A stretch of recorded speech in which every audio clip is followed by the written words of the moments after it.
In this part of lecture, which is the last part of our present lecture, we shall discuss very simple concepts, you can say, but meaningful. These are being used in different books under the type in some form or other, whether it is under the head types or the types is being discussed in the text, but these types are very much there in the psychology text. So we shall be discussing firstly the verbal learning. Verbal, as the name suggests, verbal learning is the learning through words and sentences. Alphabet. Acquisition of reasonable language proficiency is essential in this type of learning. मतलब जो पढ़ा लिखा है, हम लोग कहते हैं वो पढ़ा लिखा नहीं है, तो इसका मतलब ये नहीं है कि वो व्यक्ति कुछ लर्न नहीं करता है. हाँ, वो वर्बल लर्निंग नहीं कर सकता है क्योंकि वो वर्ड्स को डिकोड नहीं कर सकता है. कोड जो लिखा गया वो कोड है, लेकिन जब वो पढ़ेगा तो डिकोड हो जाएगा. सो वर्बल लर्निंग का मतलब ये है कि जहाँ वह लर्निंग जिसमें वर्ड्स और सेंटेंसेस के माध्यम से हम कुछ लर्न करते हैं, जैसे किताब के माध्यम से. किताब कौन पढ़ सकता है? जिसको अक्षर का ज्ञान हो, जिसको अल्फाबेट का नॉलेज हो. So this type of learning is verbal learning, and against to verbal learning there is a concept of non verbal learning. Non verbal, symbolic, बहुत सारी चीजें.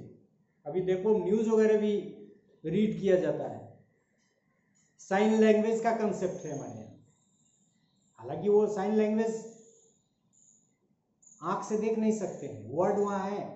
उसको यदि माने तो एक तरह से वो भी वर्बल हो गया यदि अल्फाबेट में है, लेकिन वहाँ माना जाता है कि सिंबल है या फिर अदर टाइप से. सो non verbal learning is learning through performance. अब जैसे बहुत सारे आपको ऐसे एथलीट मिलेंगे, बहुत सारे ऐसे धावक मिलेंगे, बहुत सारे ऐसे पहलवान आपको मिलेंगे जिनको अक्षर का ज्ञान नहीं है. हालांकि आज के नहीं, आज से कुछ दिन पहले ज़्यादा कॉमन था, अब तो एजुकेशन का दायरा बहुत बढ़ गया. फिर भी हम मान लें कि जिनको अक्षर का ज्ञान नहीं था, लेकिन वो अपने फील्ड में बहुत कुछ लर्न किए. दाव लगाना भी एक लर्निंग है, चूंकि हम लोग पढ़ चुके हैं लर्निंग इज कम्प्रीहेंसिव. और फिर there is a concept of intelligence as well, performance test of intelligence, Alexander pass along test etcetera.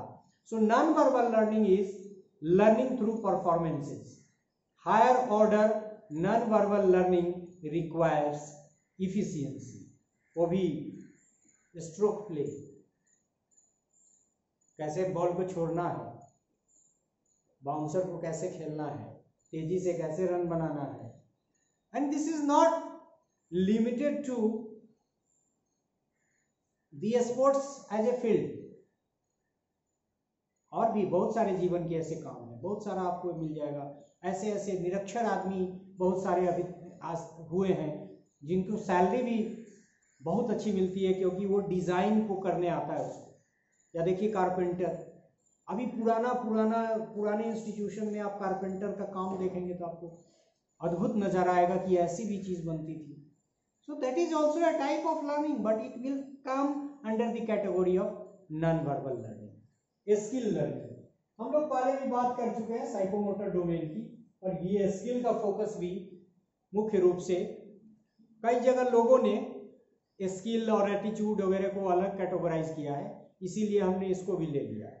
लेकिन अब मेरा स्पष्ट मानना है कि skill learning is a part of psychomotor learning.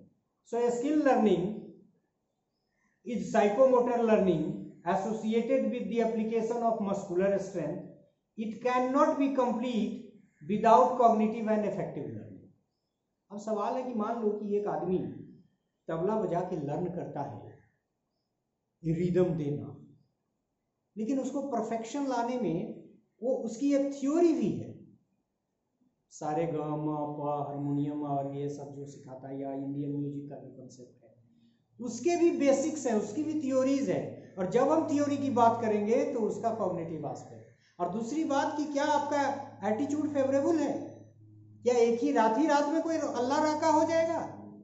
रात ही रात में कोई शुभ लक्ष्मी के लेवल तक पहुंच जाएगा? कोई बिस्मिल्लाह खां हो जाएगा? मेहनत करनी पड़ती है, रियाज करना पड़ता है। और ये कहाँ से गवर्न हो रहा है? इफेक्टिव डोमेन से। But the skill means whether it is to play sitar, whether it is to write on the blackboard, whether it is write a speed with a speed, whether it is write या do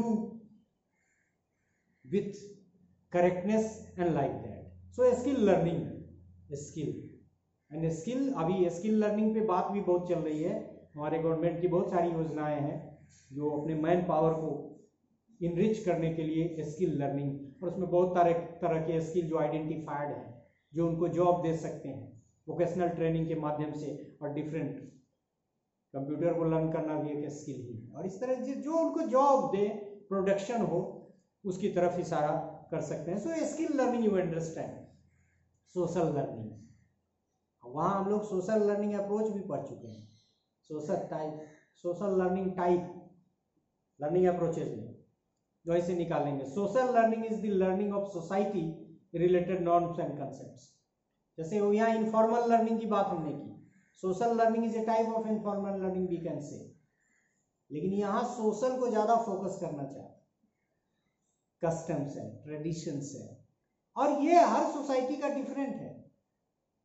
if you are living in a particular society and if you go in another society, you will come to know, oh, this is like this. और वैसे भी act is moral if it is being accepted by the society. तो वैसे जो सारी चीजें हैं जो वैल्यूज की तरफ इशारा करता है, जो अनकॉन्शियस लर्निंग की तरफ भी इशारा करता है, जो सोसाइटी से लर्न करने की तरफ इशारा करता है, जो इनफॉर्मल लर्निंग की तरफ इशारा करता है, वो सब इसी कैटेगरी में। And the next is attitude learning. वहां भी हम लोगों ने कहा कि इफेक्टिव डोमेन में एटीट्यूड आता है, लेकिन कुछ लोगों का मानना है कि the range of the attitude learning is more important, specially in terms of research, क्योंकि attitude has its bearing on achievement, attitude has its bearing on so many things. Though I do agree that it is a part of effective learning, लेकिन इसको अलग से डाला है क्योंकि कई जगह इसका इस्तेमाल इंडिपेंडेंटली भी लोगों ने किया है। और एटीट्यूड की लर्निंग से अभिप्राय क्या है कि to make the learners attitude favourable. और ऑफ कोर्स यहां भी वो बातें हैं कि attitude learning is not the affair of cognitive effective domain only. Attitude अच्छा कैसे होगा जब आपको ज्ञान ही नहीं है उस टीचर के प्रति, उस विषय के प्रति जो आपको समझ में नहीं आता है, एटीट्यूड फेवरेबल होगा कैसे? So attitude learning to develop favourable attitude. Attitude learning is like effective learning, but it has cognitive and cognitive मतलब psychomotor, cognitive and cognitive aspects as well. Attitude वैसे ही फेवरेबल थोड़ी हो जाएगा, आपको आता ही नहीं है तो आपका एटीट्यूड फेवरेबल नहीं होगा। And attitude not meant for the verbal learning, it is extended to non verbal learning as well. खेलने के प्रति उसका बहुत फेवरेबल एटीट्यूड, और वो एटीट्यूड ही उसको आगे ले जाता है। Now the next incidental learning. वहां अनकॉन्शियस लर्निंग की बात की, यहां नाम से ही स्पष्ट है इंसिडेंट, मतलब बाय चांस, धोखे से, अनायास। Incidental learning is a learning that takes place by chance. It is a type of unconscious learning you can say. बहुत इमिटेशन और बहुत सारा एग्जाम्पल हमने दिया। सो इंसिडेंटली हम लर्न करते हैं तो वो उसका जस्ट रिवर्स है। Intentional learning is the learning that the learner deliberately learns in A planned manner. हमको जाके बैठ के क्लास में या कंप्यूटर कोर्स ज्वाइन करके सीखना है। ये बात दूसरी है कि कौन सा टास्क हम इंसिडेंटली लर्न कर सकते हैं और किसके लिए इंटेंशनली लर्न करना जरूरी है। लेकिन इसका पर्पस क्या है कि यदि आपका इंटेंशन नहीं है फिर भी आपने लर्न कर लिया, जिसको हमने कहा कि it is a type of unconscious learning, तो उसको इंसिडेंटल लर्निंग माना है। और यदि आप इंटेंशनली प्लान बना के, प्रोग्राम बना के निर्धारित समय से जुड़ते हैं, चाहे वो ऑनलाइन है, ऑफलाइन है, फॉर्मल मोड है, नॉन फॉर्मल मोड है, तो वो जो लर्निंग है दैट इज इंटेंशनल लर्निंग। एक है रोट लर्निंग, इसको लोग बहुत खराब मानते हैं। लेकिन एक चीज साइकोलॉजी का आप जानिए, और वैसे भी हम लोग टाइप्स ऑफ टीचिंग में भी कहते हैं मेमोरी लेवल टीचिंग। और यहाँ हमने जब ए बी कर रहे थे तो बच्चा जब तक ए और बी अलग अलग नहीं जानेगा तब तक डिफरेंस नहीं करेगा। So learning has to start from memory level, teaching has to start from memory level. छोटे बच्चे को आप, क्योंकि ब्लूम्स टेक्सोनॉमी में भी पहले फैक्ट्स कंसेप्ट्स को लोग सीखता है तब डिफरेंस करना शुरू करता है। So rote learning focuses on memorisation of facts, सीधे याद कर लीजिए। लेकिन ये मत कि क्रैमिंग करके यदि आपने याद किया है, that particular knowledge is not so important. It is very important to have a background. जितने भी वर्ड आप जानते हैं आज, ये सब मेमोराइजेशन से ही आया है। जितने भी फार्मूला आपने देखे सब मेमोराइजेशन से ही आया है। बाद में आप उसको डेराइव करते हैं, बाद में उसके बारीकियों को और जानते हैं, धीरे धीरे आप आगे बढ़ते हैं तब। और फिर वो उसमें भी, उस प्रोसेस में भी डेवलपमेंटल साइकोलॉजी का एक रोल है। But what is rote learning?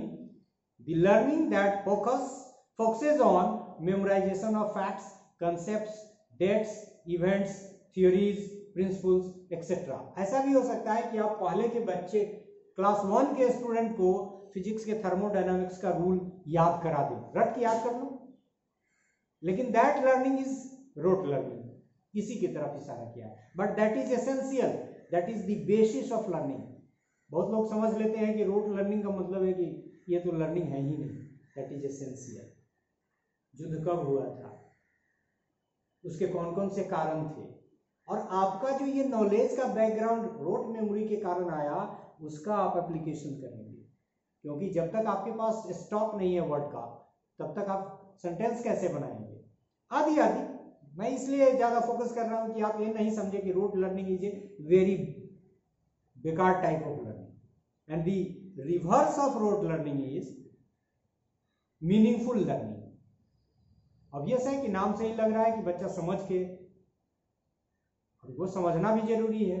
Differentiate करते हैं बाद में, जैसे ब्लूम्स की टेक्सोनॉमी को करें या फिर पियाजे के इक्विलिब्रियम वगैरह का जो स्टेज है, वो सारी चीजें मीनिंगफुल लर्निंग की तरफ ले जाते हैं। एक एसिमुलेशन, एकोमोडेशन, इक्विलिब्रियम, या फिर वो सिंबॉलिक स्टेज की तरफ हम लोग जाते हैं। Meaningful learning is the organisation of the concept in a sequential, structured and defined manner. हम लोगों ने वहां कॉग्निटिव अप्रोच ऑफ लर्निंग में आपको बताया था इंफॉर्मेशन प्रोसेसिंग। अब देखें कि इंफॉर्मेशन कैसे जाता है। तो रोट मेमोरी से इंफॉर्मेशन आया और एमलगेट करके कुछ और बना सकता है। So meaningful learning when you are learning by understanding, मतलब मोटे तौर पे कर सकते हैं। We are moving towards the end of the lecture and in the process now we shall discuss only 2 types of learning, that is guided learning under the guidance of, यहां यही मतलब है इसका। So guiding learning is the learning under the resource person, और इसको भी teacher centred learning कह सकते हैं, क्योंकि अंडर द गाइडेंस।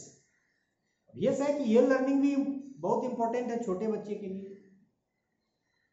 बच्चा, जब अर्जुन बहुत बच्चे थे, धनुष्मान सीख रहे थे, तो under the guidance of Dronacharya को कैसे पकड़ के सिखाना है, कैसे होल्ड करना है। बाद में अब आप सीख गए, आप एक्सपेरिमेंट करिए।